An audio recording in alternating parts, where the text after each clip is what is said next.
livre, au Québec, on l'aime, on le célèbre et on l'achète. 2015 aura été une bonne année. Il y a eu beaucoup de parutions, en littérature en particulier. Il y a eu certains succès de librairie.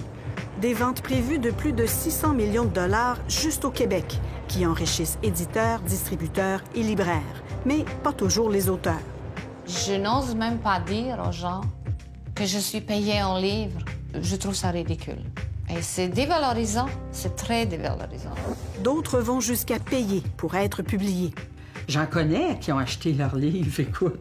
Des centaines d'exemplaires de leurs livres. C'était la seule condition pour que l'éditeur les publie. Et tout le monde le sait dans le milieu, mais personne n'en parle.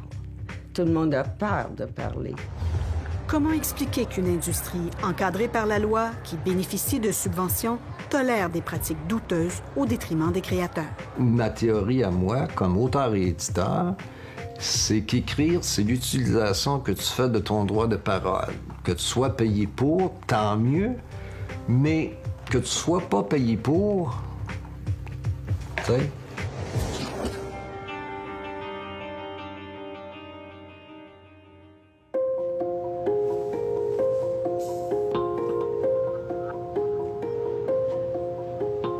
Christine Labrec vient souvent fureter en librairie. Elle, qui ne rêve qu'à écrire, n'y trouve pas son premier roman. Il existe pourtant. 690 pages bien solides. Elle vit soudain, à côté du château, un dragon noir. Il le va vers elle, ses yeux emplis de crainte. L'héroïne s'appelle Sarah, et puis elle a 15 ans, l'âge que j'avais quand j'ai commencé l'écriture du roman. Christine soumet son manuscrit à 3 éditeurs. Après le 3e refus, elle répond à l'un d'eux. J'ai dit, je suis rendue au point que je vais faire éditer moi-même, donc merci quand même de m'avoir considérée. Alors, c'est là que j'ai eu une réponse. Il a dit, si vous êtes prêt à en acheter un certain nombre de copies, je suis prêt à vous le publier. Christine s'empresse d'annoncer la nouvelle sur Facebook. Elle a peut-être trouvé un éditeur, et pas n'importe lequel. Marcel Broquet est connu dans le métier depuis 45 ans. C'était mon choix premier de me faire éditer par un éditeur qui allait s'occuper de la distribution et de toutes les paperasses, tout ce que je connaissais pas du tout. M. Broquet promet de prendre en charge tous les coûts de production, révision, mise en page, impression et distribution. Mais pour publier le livre, je suis obligé, dit-il, de vous demander d'envisager un achat de 300 exemplaires. De demander à un auteur de participer à la production, autrement dit à l'édition, à la commercialisation du livre, à son exploitation, c'est pas une pratique qui, dans les règles, je vous dirais, est acceptable. Christine est pourtant avisée. Elle pose beaucoup de questions à l'éditeur sur la nature de son contrat. Et elle le prévient. « Je ne sais pas détecter le danger », écrit la jeune auteure, car elle est autiste. J'ai tendance à faire facilement confiance, peut-être un peu trop. Peut-être que ça fait un peu partie de mon syndrome d'Asperger, qui est une forme d'autisme. Donc, on est décrit comme un peu naïf socialement. L'éditeur insiste qu'elle doit lui faire confiance. Christine n'est pas riche, mais décide d'engager toutes ses économies et signe le contrat.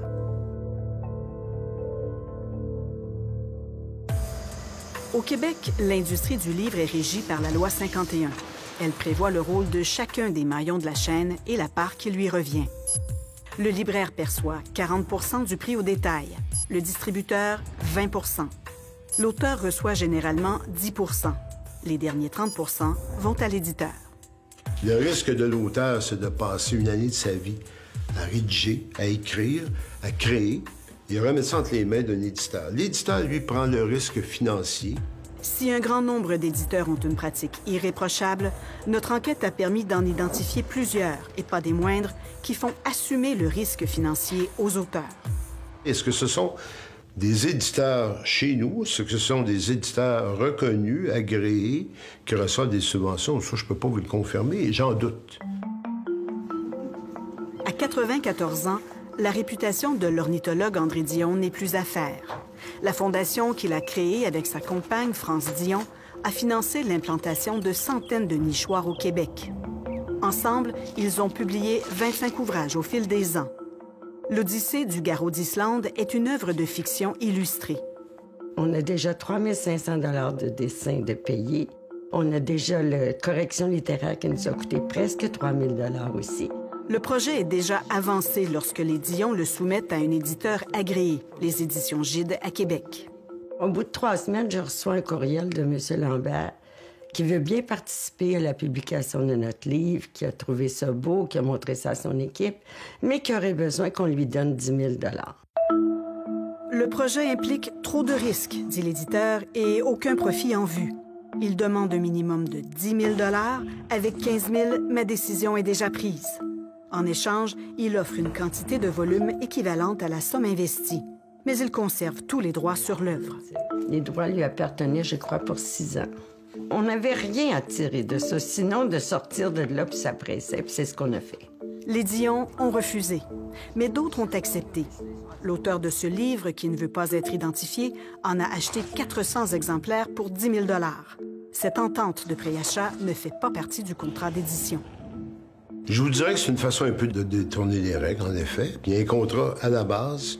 Le deuxième contrat, moi, j'en ai pas véritablement connaissance. Serge Lambert, le président des Éditions Gide, a consenti à nous parler au téléphone. Il y a certains ouvrages où c'est extrêmement difficile de boucler la boucle. Il dit qu'il est loin d'être le seul à avoir recours à cette pratique. Moi, j'ai énormément d'auteurs qui viennent ici puis me racontent ce qui se passe avec des éditeurs, pas n'importe lequel, je n'aimerais personne, évidemment. C'est aussi une forme de contribution qu'on exige des auteurs. Ah oui, carrément. Puis bien souvent, il n'y a pas de livre en retour, il n'y a rien. Les Dion ont finalement publié leurs livres eux-mêmes et ont fait mentir les prévisions. Pour nous, ça a été un succès dans le sens que on a vendu 900 copies en dedans d'une année. Alors que le monsieur nous disait qu'il serait pas bon, qu'il voulait 10 000 $. Que c'était risqué. Que c'était risqué. Dès que Christine Labrec signe son contrat, l'éditeur Marcel Broquet se plaint d'avoir du mal à trouver un imprimeur à prix raisonnable. Le livre va comporter trop de pages, donc je vais devoir le remettre à 49,95 $. C'est trop cher, croit Christine, surtout pour de jeunes lecteurs. Monsieur Broquet lui propose une option. Que j'achète 100 autres tomes. Donc 400 tomes au lieu de 300. Pour les 400 copies, avec les taxes, ça a donné un total de 11 745,29 $. Christine a investi près de 12 000 $ pour que son livre soit publié par une maison agréée. Rien de cela n'apparaît au contrat. Et Christine va bientôt découvrir pourquoi.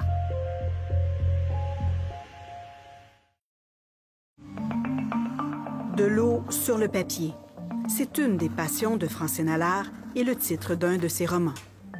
L'eau devenait conductrice de formes et de lignes étirées vers la lumière. Ex-présidente de l'Association de littérature jeunesse, essayiste, romancière et peintre, Francine Allard a publié 65 ouvrages. Mais c'est l'écriture d'une lettre au devoir qui l'a entraînée au cœur de la controverse avec les éditions Trois Pistoles. Je ne voulais pas dénoncer le cher Victor Lévy-Beaulieu, dont j'aime beaucoup les livres. Je les ai presque tous lus, d'ailleurs.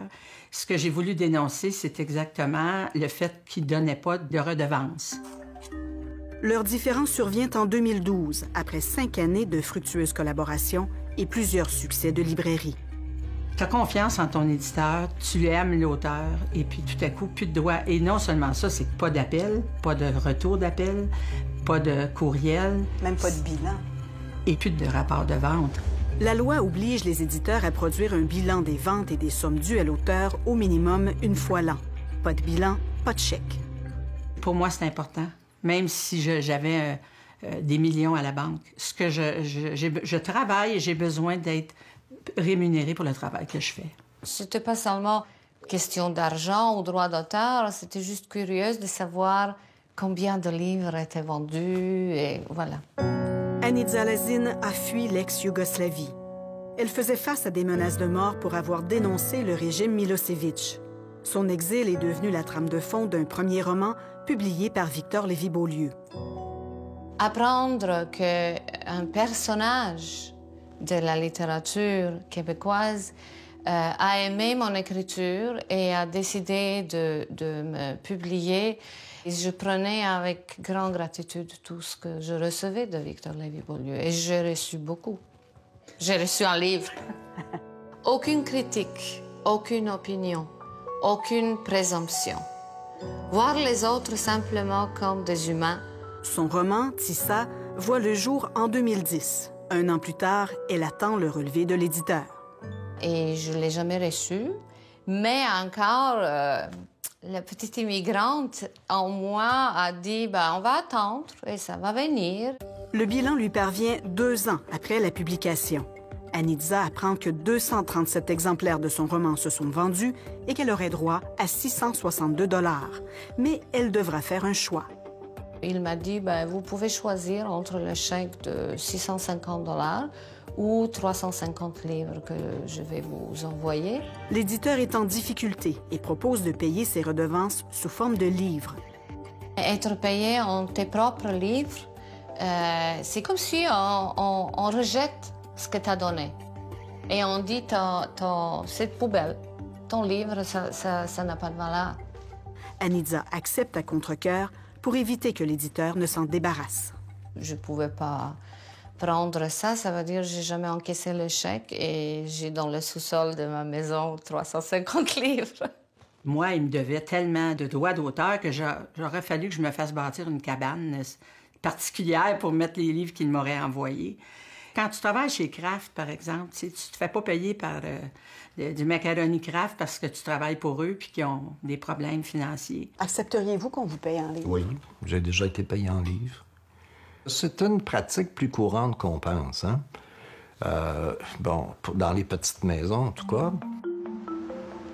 Du Bas-Saint-Laurent, où il a fondé sa maison il y a 20 ans, Victor Lévy-Beaulieu mène de front ses 2 métiers d'écrivain et d'éditeur. Il défend la pratique de payer les auteurs en livres. Ce qu'on appelle une forme de troc. Rien dans la loi t'interdit, comme auteur, comme éditeur, de faire du troc avec tes auteurs.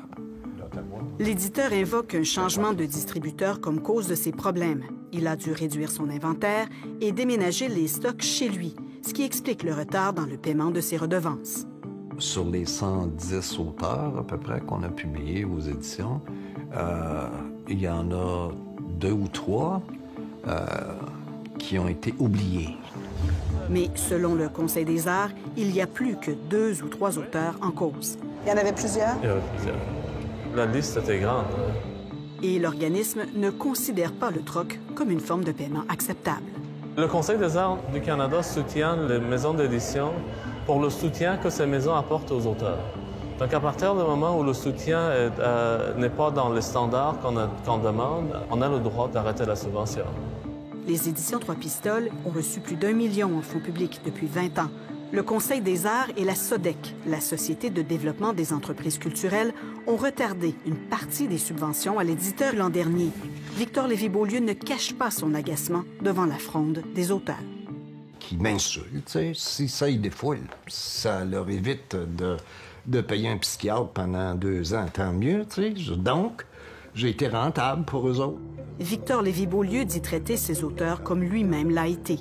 Moi, j'ai publié 12 ouvrages à peu près au Canada anglais et à ce jour, je n'ai jamais reçu, sauf d'un éditeur, de droit d'auteur. Et ça, les autres sont subventionnés aussi par le Conseil des arts puis par Patrimoine canadien. Pendant des années, il n'aurait pas reçu non plus des rapports de vente pour des ouvrages publiés ici, chez Québécois. J'en ai pas fait un drame.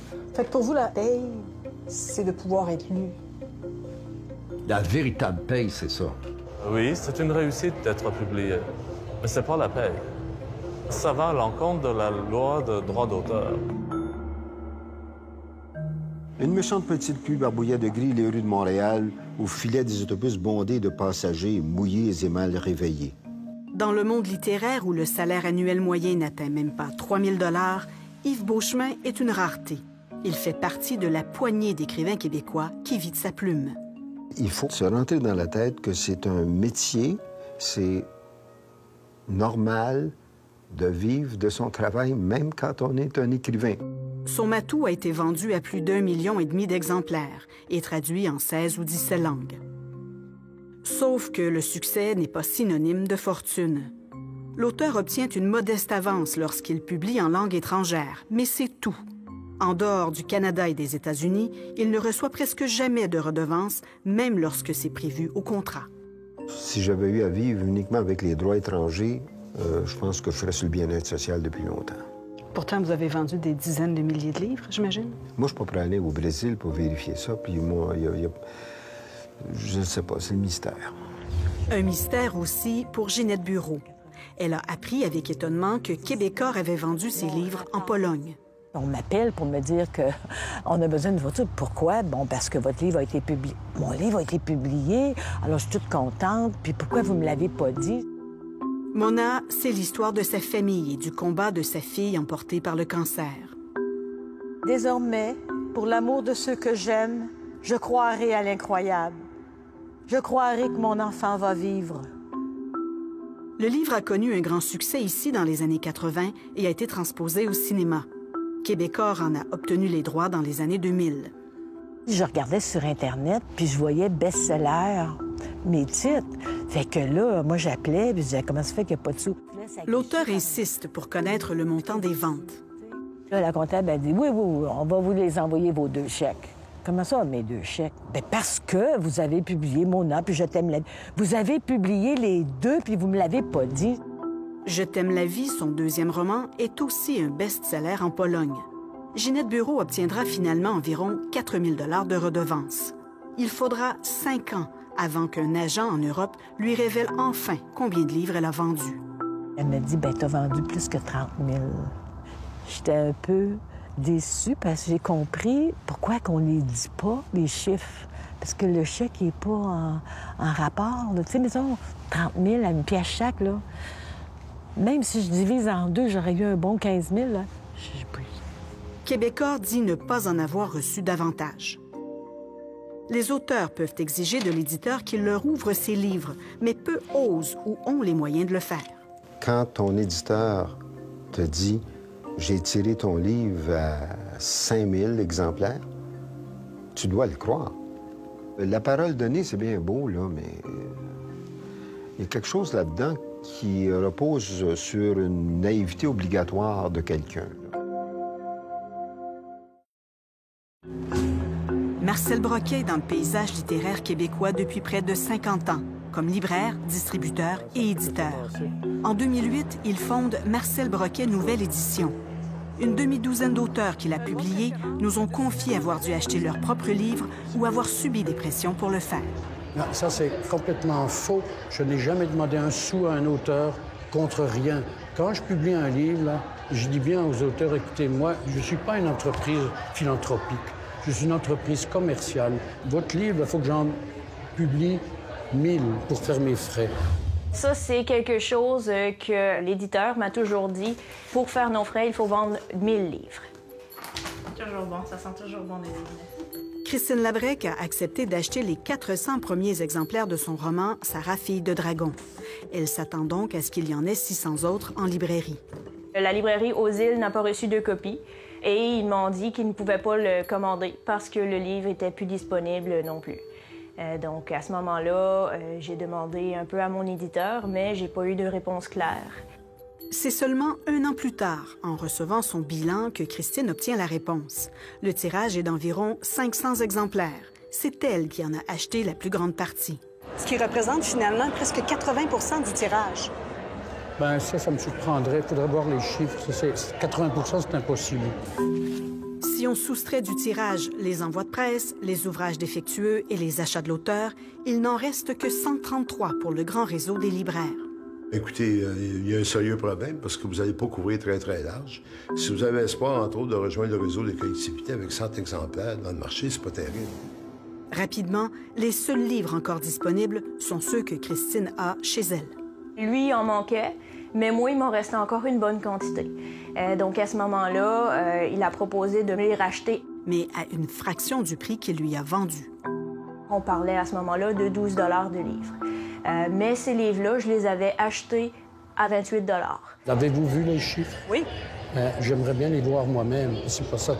Je peux pas lui avoir demandé 2 fois le prix que j'ai vendu. On peut les sortir si vous voulez. Si vous voulez vraiment régler cette question-là, il faut sortir les chiffres. Je vais les sortir si vous voulez qu'on le fasse? Non, il faut sortir les chiffres que mon comptable va vous fournir. Après l'entrevue, M. Broquet a refusé de nous les fournir. Mais le montant de 12 $ apparaît dans ce courriel à Christine. Elle a refusé de vendre son livre à rabais. C'est le Far West, puis on exploite le rêve de l'auteur. Dans le sens où l'auteur rêve, on exploite sa naïveté face à son rêve. Serge André-Gué est un marginal dans le monde du livre. Il a fondé un service d'auto-édition en ligne sans but lucratif. Certains des auteurs qui frappent à sa porte fuient l'édition traditionnelle précisément parce qu'on leur a demandé d'acheter de grandes quantités de leur propre ouvrage. Combien de gens ont accepté d'acheter les 1000 premiers exemplaires? Ils sont encore pris avec. Ils ne savent pas quoi faire avec ça. Mais il y a beaucoup d'auteurs qui acceptent de le faire? Moi, j'en ai connu une dizaine. Et des auteurs connus. Et trop souvent, une fois publié, le livre ne vit pas longtemps. Au bout de 3 mois, après avoir célébré, pris des photos de son livre dans la vitrine du libraire préféré, on reçoit un appel de l'éditeur qui nous dit que le livre est retiré des librairies et si on veut acheter les exemplaires restants. Au Québec, on publie de plus en plus. 6000 nouveaux titres québécois ont paru l'an dernier. Mais le paradoxe, c'est qu'on achète de moins en moins. Des milliers de livres sont pilonnés chaque année parce que les ventes ne sont pas à la hauteur des attentes. Ça, c'est un cauchemar pour l'auteur. Alors que lui pensait connaître le succès. France Duval y a cru. Elle a consacré 8 ans à produire un livre de référence sur l'Internet. Un éditeur intéressé lui offre une avance de 3 000 $. Mais le livre à peine publié, il lui demande d'en acheter en échange de ses modestes droits d'auteur. Et moi, je lui ai répondu, « Pauvre monsieur, comment vous voulez que j'achète les exemplaires qui restent? J'ai pas une scène, j'ai pas un sou, là. » Au bout d'un an, l'éditeur revient à la charge avec de mauvaises nouvelles. Malheureusement, votre livre ne s'est pas assez vendu. Nous allons être obligés de le solder et de le pilonner. Madame Duval lui reproche d'avoir fait peu de promotion, pas même une mention lorsque son livre est sélectionné en vue du prestigieux prix Roberval en France. En revanche, il lui facture les livres envoyés au jury et les envois de presse. Je les ai payés. Il m'a même fait payer Purolator. Puis elle découvre que son livre est en vente partout dans le monde en version numérique. Dans le contrat, c'est écrit noir sur blanc que tous les droits du livre numérique m'appartiennent. Alors, il n'avait pas le droit de le faire. L'éditeur est Marcel Broquet. France Duval, voulez-vous que je fasse une crise cardiaque? Il a gardé un souvenir précis de son auteur, mais pas de la version numérique de son livre. J'ai trop de contrats pour me souvenir de ça. Menacé de poursuite, M. Broquet a rétrocédé ses droits à l'auteur. Dans l'industrie du livre, il y a d'excellents entrepreneurs à découvrir. Mais il y a aussi des entrepreneurs qui sont devenus des simples fonctionnaires du livre. Et dans ce sens-là, ils ne gèrent pas une business, eux. Ils gèrent des subventions. Québec a donné 6 millions de dollars en aide à l'édition en 2015, sans compter les 6 millions additionnels accordés en crédit d'impôt, en plus de l'aide considérable du fédéral. Beaucoup d'argent, dit Serge André-Gué. Êtes-vous en train de dire qu'on subventionne trop? Non. On subventionne sans avoir les exigences à la hauteur des subventions qu'on accorde. Pour être éligibles, les éditeurs doivent payer leurs auteurs. Dans le cas des éditions Trois Pistoles, Victor Lévy-Beaulieu a vu ses subventions rétablies dès qu'il a corrigé le problème. La seconde exigence est d'assumer seul le risque financier de l'édition. Est-ce que vous avisez les subventionnaires dans le montage financier qu'il y a une part du financement qui vient des auteurs? Oui, ça c'est toujours fait. Gide a soumis à la SODEC le livre pour lequel l'auteur a contribué en achetant 400 exemplaires. Pas juste une fois, mais 2 années de suite. Pendant ces 2 années, il a reçu environ 60 000 $ de subventions. Gide a aussi présenté le titre au Conseil des arts du Canada et il a été inclus dans le calcul de sa subvention en 2011. Ni la SODEC ni le Conseil des arts n'étaient au courant de la contribution de l'auteur. Quant au livre de Christine Labrec... Je sais pas. Je sais pas. Faudrait vérifier, je sais pas. Nous avons vérifié. Marcel Broquet a bel et bien soumis le titre de Christine à la SODEC. Il a obtenu presque 23 000 $ de subventions cette année-là. Ces montants n'incluent pas les sommes généreuses accordées aux éditeurs par le Fonds du livre du Canada. Marcel Broquet aurait donc reçu une aide financière en plus des 12 000 $ fournis par Christine pour produire Sarah, fille de dragon. Pour avoir une idée des coûts, nous l'avons soumis à 2 imprimeurs. Les 2 exigent moins de 4 000 $ pour l'impression. Le tiers de ce que j'ai payé, ça couvre l'impression, puis je crois que c'est quand même une partie très, très dispendieuse. Fait qu'à ce moment-là, ça voudrait dire que j'ai financé le livre au complet, plus un extra. L'impression ne représente qu'une partie des coûts, mais Christine n'est pas loin de la vérité. Normand Tamaro, avocat spécialisé en droit d'auteur, a examiné ces documents. Premier constat, à 28 $ chacun, l'éditeur a vendu les livres à Christine trop cher. C'est plus payant pour lui de vendre à l'auteur que passer par un distributeur. Beaucoup plus payant parce qu'il reçoit 40 % du prix d'un distributeur et ici, il reçoit 70 % de l'auteur. En s'appuyant sur les chiffres de l'éditeur, il fait ce deuxième constat. Dans ce contexte-là, en me fiant aux usages normaux, quant au prix que reçoit un éditeur d'un distributeur, je m'aperçois que c'est la dame qui finance. Sur ces 400 copies. Vous me disiez qu'il y a eu 500 copies d'imprimés. Oui. Ça veut donc dire que les 100 copies excédentaires sont gratuites pour lui. Il ne coûte rien. En plus de renoncer à ses redevances, Christine a fourni gratuitement l'illustration de la couverture et a payé 900 $ additionnels pour la révision. Mais en fait, j'ai pas mis ça dans mon livre, j'ai mis ça dans ses poches. Fait que c'est sûr que tu te sens un peu déçu. Elle serait venue me voir avec ces questions, je lui aurais dit, vous avez posé les bonnes questions. Donc, c'est pas une personne naïve, c'est une personne qui s'est laissée convaincre par une personne d'expérience. Marcel Broquet refuse de porter seul le blâme. Tous les éditeurs, ils ont ce problème, tous, sans exception. Est-ce qu'ils sont nombreux à faire contribuer les auteurs? Ils ne vous le diront pas, madame, ils ne vous le diront pas, mais il y a des auteurs très connus ici qui sont passés par là. La SODEC dit avoir reçu une plainte d'un autre auteur contre Marcel Broquet, mais ne pas avoir mené d'enquête. De son côté, l'ANEL dit n'avoir aucun pouvoir de coercition sur ses membres puisqu'elle n'est pas un ordre professionnel. Il en demeure pas moins que l'auteur a au moins l'assurance que si c'est porté à notre attention, on va faire un recours auprès de l'éditeur et on va l'aviser qu'effectivement, ce n'est pas une pratique recommandable. Christine a écrit une suite aux aventures de son héroïne. Mais comme le premier livre n'est plus disponible, et tant que l'éditeur en possède les droits, il sera difficile de la publier. Honnêtement, ça m'avait un petit peu découragée aussi, là. Mais c'est pas complètement parce que j'adore écrire, là. C'est une passion. Puis j'en ai d'autres. J'en ai d'autres en tête. Il ne lui manque qu'un éditeur en qui elle pourra avoir confiance.